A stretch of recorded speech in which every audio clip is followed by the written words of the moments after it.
আসসালামু আলাইকুম। আজকে সর্বশেষ সংবাদ জানাবো আমি নুসরাত। প্রথমেই জানিয়ে দেব সংবাদ শিরোনাম। আল কাসাম ব্রিগেডের মুখপাত্র আবু ওবায়দা নিহত হয়েছেন, জানালো হামাস। ভোলায় ছাত্রদল নেতা সিফাত হত্যার বিচারের দাবিতে আয়োজিত বিএনপির বিক্ষোভ মিছিল থেকে বাংলাদেশ জাতীয় পার্টির বিজেপি কার্যালয়কে লক্ষ্য করে ককটেল বিস্ফোরণ ও ভাঙচুরের অভিযোগ উঠেছে। এনসিপির ৪৭ মনোনয়ন চূড়ান্ত নয়, প্রার্থীর সংখ্যা কয়েকদিনের মধ্যে স্পষ্ট হবে, বললেন নাহিদ ইসলাম। ইসলামী আন্দোলন বাংলাদেশ ২৭২ আসনে মনোনয়নপত্র জমা দিয়েছে। সর্বশেষ জানাবো লুৎফুজ্জামান বাবরের আসনে তার স্ত্রীও প্রার্থী। শিরোনাম শুনলেন, এবারে বিস্তারিত। আল কাসাম ব্রিগেডের মুখপাত্র আবু ওবায়দা নিহত হয়েছেন, জানালো হামাস। ফিলিস্তিনি স্বাধীনতাকামী সংগঠন হামাস নিশ্চিত করেছে তাদের সশস্ত্র শাখার মুখপাত্র আবু ওবায়দা নিহত হয়েছেন। আল জাজিরা জানিয়েছে, সোমবার ২৯ ডিসেম্বর আল কাসাম ব্রিগেড এই ঘোষণা দিয়েছে। হামাস তার রাফা ব্রিগেডের প্রধান মোহাম্মদ শাবানা এবং আরও ২ নেতা হাকাম আল ইসি ও রায়েদ শাদের মৃত্যুর বিষয়টিও নিশ্চিত করেছে। ইসরায়েলি বাহিনী মে মাসে বলেছিল তারা হামাসের প্রাক্তন নেতা ইয়াহিয়া সিনওয়ারের ছোট ভাই মোহাম্মদ সিনওয়ারকে হত্যা করেছে। ৩ মাস পর তারা বলেছিল যে তারা আবু ওবায়দাকেও হত্যা করেছে। হামাস নিশ্চিত করেছে আবু ওবায়দার আসল নাম হুতাইফা আল কাহলৌত। আবু ওবায়দার শেষ বক্তব্য ছিল সেপ্টেম্বরের গোড়ার দিকে, যখন ইসরায়েল গাজা শহরের নতুন সামরিক আক্রমণের প্রাথমিক পর্যায় শুরু করে। এলাকাটিতে যুদ্ধক্ষেত্র ঘোষণা করে শত শত আবাসিক ভবন ধ্বংস করা হয় এবং ফিলিস্তিনিরা ব্যাপকভাবে সরে যায়।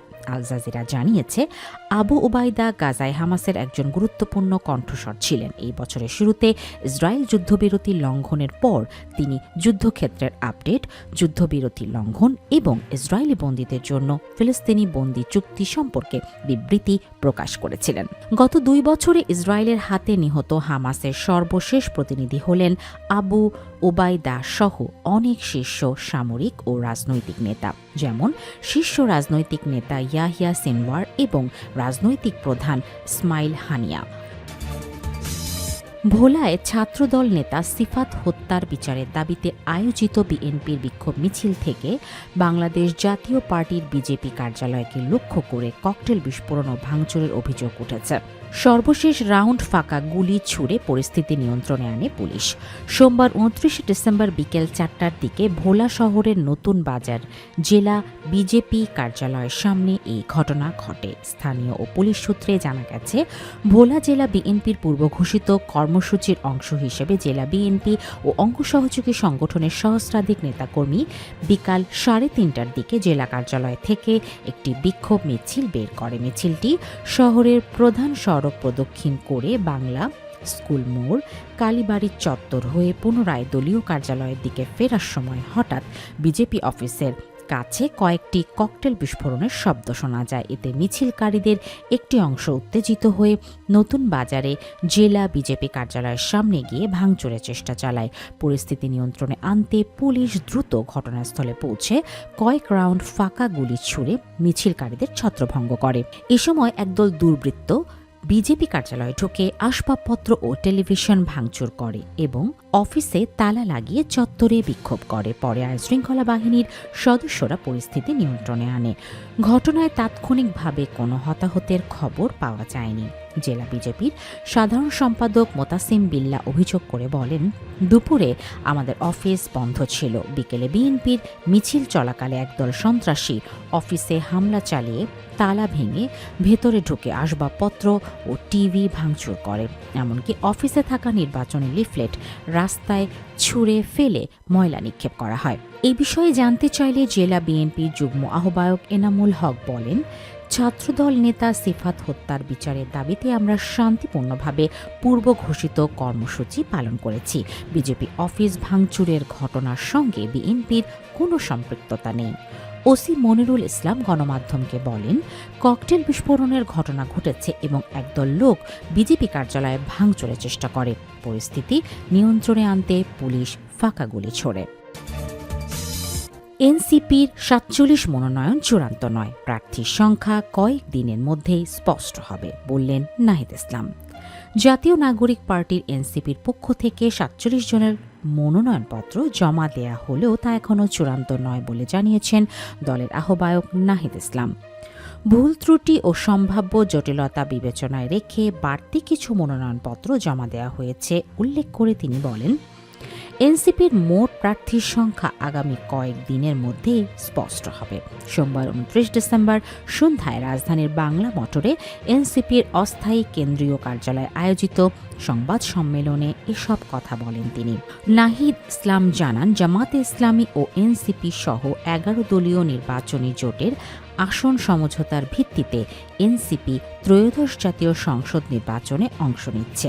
প্রাথমিকভাবে দলটি ১২৫ আসনের প্রার্থী মনোনীত করলেও চূড়ান্তভাবে সেই সংখ্যা নাও থাকতে পারে। নির্বাচন আনুষ্ঠানিকভাবে এনসিপিতে যোগ দিয়ে মুখপাত্র হলেন আসিফ। করবেন না নির্বাচন। সংবাদ সম্মেলনে এক সাংবাদিকদের প্রশ্নের জবাবে নাহিদ ইসলাম বলেন, এনসিপি সারা দেশের নেতাকর্মী ও সহযোগী সংগঠনের নেতাকর্মীরা গণভোটে হ্যাঁ ভোটের পক্ষে কাজ করবে। জোটের পক্ষ থেকে যেই প্রার্থী থাকুক না কেন আমরা সবাই মিলে তার পক্ষে কাজ করব। তিনি আরও বলেন, এটি দলের স্বার্থে নেওয়া রাজনৈতিক সিদ্ধান্ত এবং সংখ্যাগরিষ্ঠতার মতামতের ভিত্তিতেই দলের স্বার্থে ব্যক্তিগত আত্মত্যাগ যারা করছেন দল ভবিষ্যতে তা অবশ্যই মূল্যায়ন করবে। ইসলামী আন্দোলন বাংলাদেশ ২৭২ আসনে মনোনয়নপত্র জমা দিয়েছে। ত্রয়োদশ জাতীয় সংসদ নির্বাচনের মনোনয়নপত্র দাখিলের শেষ দিনে ২৭২ আসনে মনোনয়নপত্র জমা দিয়েছে ইসলামী আন্দোলন বাংলাদেশের। সোমবার দলটির প্রার্থীরা মনোনয়নপত্র জমা দেন। এক বিবৃতিতে জানানো হয়, শীর্ষ নেতাদের মধ্যে সিনিয়র নায়েবে আমির মুফতি সৈয়দ মোহাম্মদ ফয়জুল করিম, শায়েখে চরমোনাই বরিশাল ৫ ও ৬, নায়েবে আমির মাওলানা আব্দুল আউয়াল খুলনা ৩, প্রেসিডিয়াম সদস্য সৈয়দ মোসাদ্দেক বিল্লাহ আল মাদানী ঢাকা ৪, মহাসচিব মাওলানা ইউনুস আহমেদ খুলনা ৪, সিনিয়র যুগ্ম মহাসচিব মাওলানা গাজী আতাউর রহমান গাজীপুর ৫, ইঞ্জিনিয়ার আশরাফুল আলম কুমিল্লা ২, অধ্যক্ষ মাওলানা শেখ ফজলে বাড়ি মাসুদ ঢাকা ১১, সহকারী মহাসচিব কে এম আতিকুর রহমান মুন্সীগঞ্জ ১, মাওলানা আহমেদ আব্দুল কাইয়ুম কুমিল্লা ৩, সৈয়দ ইসহাক মোহাম্মদ আবুল খায়ের বরিশাল ৪, সাংগঠনিক সম্পাদক শাহ ইফতেখার তারিক ঢাকা ৯-এর মনোনয়নপত্র জমা দেন। বিবৃতিতে আরও জানানো হয়, মনোনয়নপত্র জমা দেওয়ার পাশাপাশি আসন সমঝোতার আলোচনা অব্যাহত আছে। লুৎফুজ্জামান বাবরের আসনে তার স্ত্রীও প্রার্থী।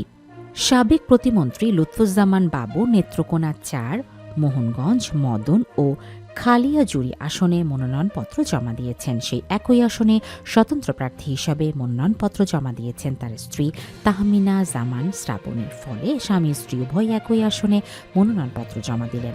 সোমবার ২৯ ডিসেম্বর সন্ধ্যায় নেত্রকোনা জেলা প্রশাসক মোহাম্মদ সাইফুর রহমান এই তথ্য নিশ্চিত করেন। এর আগে ২০১৮ সালে এই আসনে নির্বাচন করে তাহমিনা জামান শ্রাবণী উল্লেখযোগ্য ভোট পেয়েছিলেন। লুৎফুজ্জামান বাবরও সোমবার জেলা প্রশাসকের কার্যালয়ে মনোনয়নপত্র দাখিল করেছেন। এ সময় সাংবাদিকরা স্ত্রীর মনোনয়নপত্র জমাদানের ব্যাপারে জানতে চাইলে বাবর বলেন, এই ব্যাপারে আমি এখনো কিছু বলতে পারবো না। নেত্রকোনা ৪ এবার ৩ জন নারী প্রার্থী লড়াই করছেন। অন্য ২ জন হলেন সিপিবির জলি তালুকদার ও বিপ্লবী ওয়ার্কার্স পার্টির চম্পারানী সরকার। লুৎফুজ্জামান বাবর ১৯৯১ সালে প্রথম সংসদ সদস্য নির্বাচিত হন নেত্রকোনা ৪ আসনে। পরের বার আওয়ামী লীগের আব্দুল মোমিনের কাছে হারলেও ২০০১ সালে ফের নির্বাচিত হন। এরপরেই স্বরাষ্ট্র প্রতিমন্ত্রীর দায়িত্ব পান তিনি।